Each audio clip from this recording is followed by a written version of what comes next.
2013 മലയാള cinema മേഖലയ്ക്ക് 150 കോടിയുടെ നഷ്ടം. കഴിഞ്ഞ വർഷം ഏറ്റവും കൂടുതൽ സിനിമ പുറത്തിറങ്ങിയത് മലയാളം സിനിമയിൽ നിന്നായിരുന്നു. തെലുങ്ക്, തമിഴ്, കന്നഡ തുടങ്ങിയ സിനിമാ മേഖലകളെ പിന്തള്ളി 188 സിനിമകളാണ് 2013 എത്തിയത്. 3% താഴെ മാത്രം സംസാരിക്കുന്ന ഒരു ഭാഷയിൽ ഇത്രയധികം സിനിമ ഉണ്ടാവുക എന്നത് നിസ്സാര കാര്യമല്ല. ഇന്ത്യൻ സിനിമയിലെ അവസാന വാക്കായ ബോളിവുഡ് സിനിമയിൽ പോലും 122 സിനിമകളെ കഴിഞ്ഞ വർഷം റിലീസ് ചെയ്തിരുന്നുള്ളൂ. പലതരത്തിലും മലയാള സിനിമയുടെ നിർമ്മാണം അതിശയിപ്പിക്കുന്നതല്ല. കേരളത്തിൽ ഒരു സിനിമയുടെ നിർമ്മാണത്തിന്റെ ശരാശരി ചിലവ് 3 കോടി രൂപയാണ്.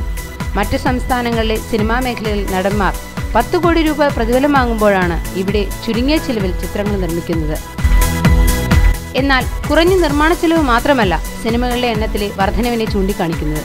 നൂതനമായ ആശയങ്ങളും വ്യത്യസ്തത പുലർത്തുന്ന ആവിഷ്കരണ രീതിയുമായി എത്തിയ പുതുതലമുറയിലെ അഭിനേതാക്കളും സംവിധായകരും അണിയറ പ്രവർത്തകരുമാണ് മലയാള സിനിമയ്ക്ക് വേറിട്ട ഒരു മുഖമുദ്ര ചാർത്തിക്കൊടുത്തത്. ഇതിന്റെ ഫലമായി കുറേയേറെ വർഷങ്ങളായി ആവർത്തിച്ചു വന്നിരുന്ന പരമ്പരാഗത കഥാവരണ ശൈലി മാറുകയും ജനങ്ങൾ അത് ഏറ്റെടുക്കുകയും ചെയ്തു.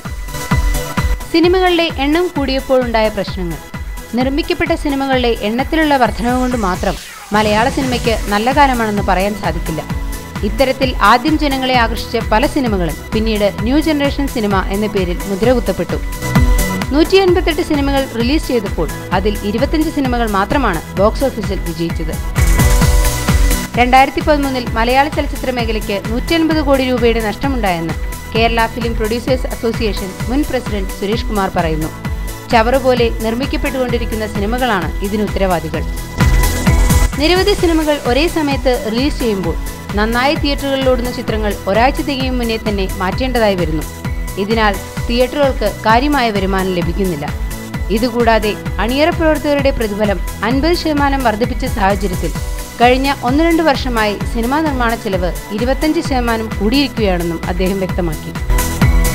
തിയേറ്ററുകളിൽ കൂടുതൽ സൗകര്യങ്ങൾ ഒരുക്കി വൻതോതിൽ ജനങ്ങളെ തിരികെ എത്തിക്കാനായി തിയേറ്റർ ഉടമകൾ കൂടുതൽ മുതൽ മുടക്കിയിരുന്നു. ഇതിന്റെ മുഴുവൻ ക്രെഡിറ്റും മുൻ സിനിമാ സ്പോർട്സ് വനം മന്ത്രി KB ഗണേഷ് കുമാറിനാണെന്ന് അസോസിയേഷൻ ഓഫ് മലയാളം മൂവി ആർട്ടിസ്റ്റിന്റെ സെക്രട്ടറി ഇടവേള ബാബു പറഞ്ഞു. ഗണേഷും തിയേറ്റർ ഉടമകളുമായി നടന്ന ചർച്ചകളുടെ അടിസ്ഥാനത്തിലാണ് തിയേറ്ററുകളിലെ സൗകര്യങ്ങൾ വർദ്ധിപ്പിക്കാൻ തീരുമാനമായത്. അന്യഭാഷാ ചിത്രങ്ങൾക്കൊപ്പം മലയാള സിനിമകളുടെ എണ്ണത്തിലുള്ള വർധന ബോക്സ് ഓഫീസിലെ സിനിമകളുടെ അവതരണത്തെ ബാധിച്ചതായും ഇടവേള ബാബു കൂട്ടിച്ചേർത്തു. ഓരോ പ്രധാന വാർത്തയും ഇന്ത്യ ക്ലിക്സിലൂടെ അറിയാൻ ഞങ്ങളുടെ ഫേസ്ബുക്കിലും ട്വിറ്ററിലും അംഗമാകും.